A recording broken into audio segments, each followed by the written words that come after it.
We knew it was going to be far from easy when the year started. The Lions won this weekend, and now it's time to take a look at what else happened around the league.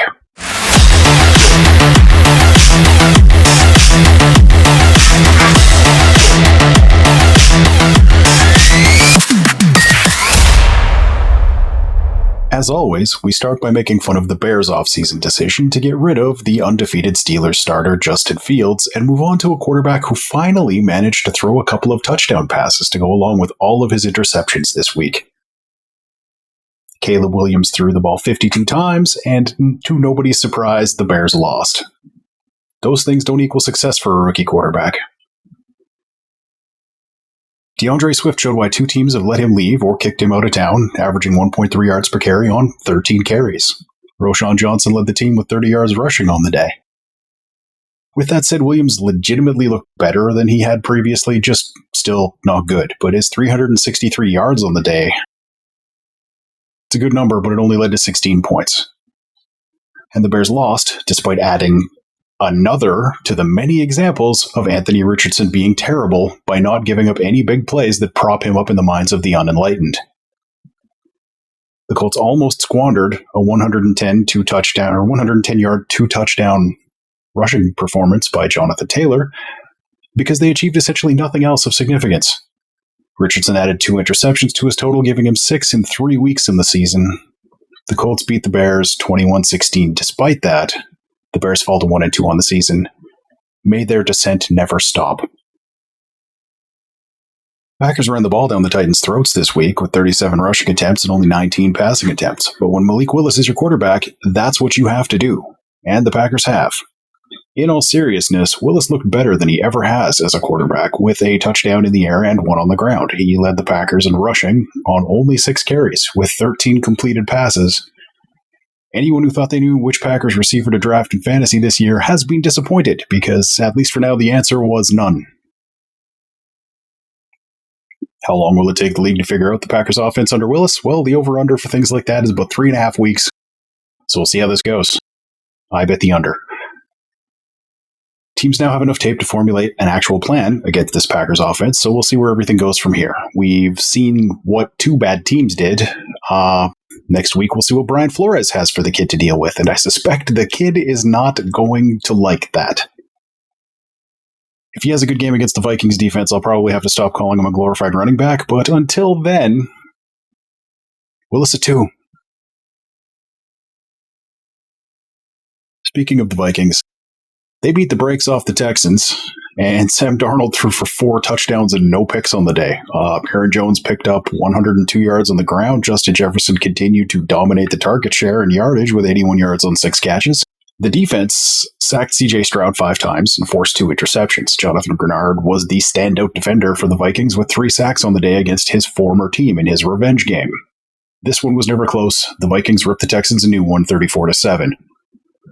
So, the North sits with the Bears alone at the bottom where they belong, the Packers behind the Lions on tiebreakers, as God intended, and the Vikings as that guy who still says, "What's up?" when he answers the phone, because he doesn't understand that the joke is dead. That's me. I'm the Vikings. In the East, the Eagles beat the Saints to rise to the top of their division. Saquon Barkley put up 147 yards and 2 touchdowns. Dallas Goedert caught 10 for 170, and somehow the Eagles only managed 15 points on the day. Their defense stepped up against the Saints offense that had been destroying all who opposed them in their first 2 weeks. Derek Carr managed only 142 passing yards with 1 touchdown and 1 interception this week. Chris Olave had 86 in the air with a touchdown, and the Eagles beat the Saints 15-12. The Cowboys fell to 1-2, and everyone talks about them despite the fact that they suck, so I'm not really going to. Derrick Henry led the Ravens to this victory with 151 yards and 2 touchdowns against what used to be a good Cowboys defense. And in the battle of 2 quarterbacks their teams regret paying the most, the Daniel Jones-led Giants, a way distant second in that race, beat the Browns 21-15, leaving both teams at 1-2 on the year. This was the Malik Neighbors coming out party. The rookie had 8 catches for 78 yards and 2 touchdowns on the day, while like that yards per catch is kind of a laughable 9.8. It's hard to argue against the quantity and the scoring. And it's Daniel Jones, the only player with more than one catch who averaged more than 10 yards for the Giants this week was running back Devin Singletary because he did a lot of work after the catch. Both teams suck. Let's move on to the West, where there's a whole bunch more of that going around. The Seahawks are 3-0.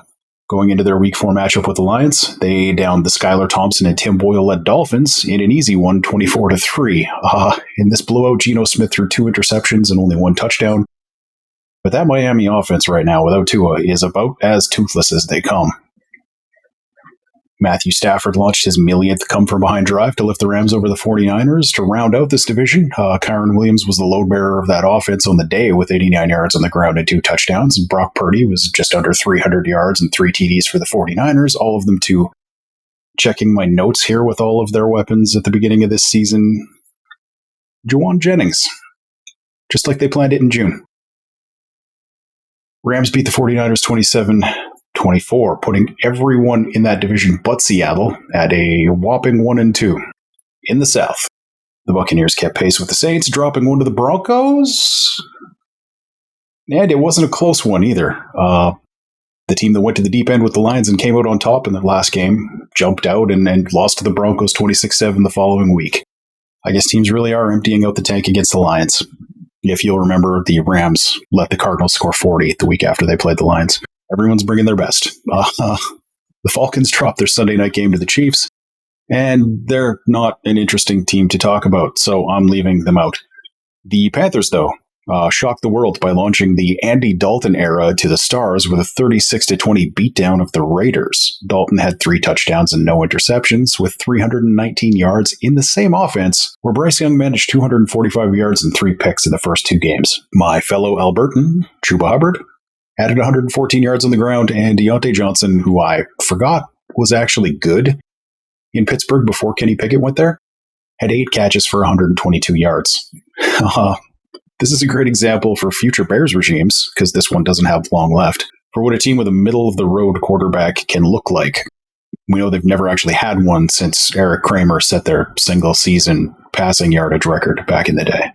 On to the AFC. After a break where I pause, the algorithm knows to slap an ad here. That should be long enough. The Jets won Thursday night, and Aaron Rodgers refused the most affection anyone has shown him as an adult on national television, but did win at the football game while continuing to lose at life. They beat the Pats, who sit at 1-2, and the Dolphins are right there at the bottom of that division. The Bills are undefeated going into Monday night as the only good team, but they're playing the Jags. And I'm assuming the Bills lose this one because everyone has completely written the Jags off after their 2 losses to start the year, which were lost by a combined total of 8 points. While the Bills have won their games by an average of nearly 2 touchdowns. So this is probably going to be a letdown game. Also, Trevor Lawrence is a human with human emotions, and I like to cheer for that. In the West, the Chiefs went to 3-0 with their win over the Dirty Birds. Sadly, Taylor Swift was not in attendance, for those of you who didn't catch the game, so the thumbnail for today's video had to be taken from a 2023 concert. I wouldn't want all you Swifties to not get your fix. In the rest of that division, the Chargers lost to Fields, fell to 2-1 on the year. The Broncos beat the Bucs to climb to 1-2 and a tie with the Raiders, who got Daltoned. In the North, the Steelers are undefeated at the top of their division with Justin Fields as their quarterback. How many games have the Bears lost because of their new QB? 2, right?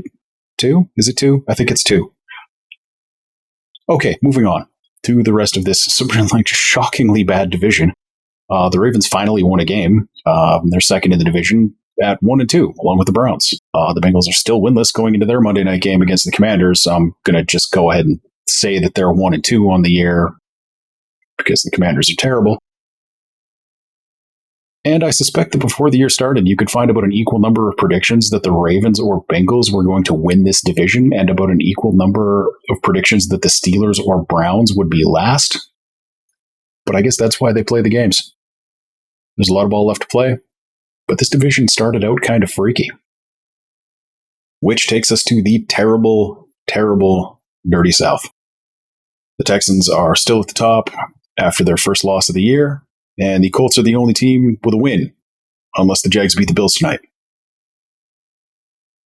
If they don't, I'm probably going to look like an idiot Tuesday morning.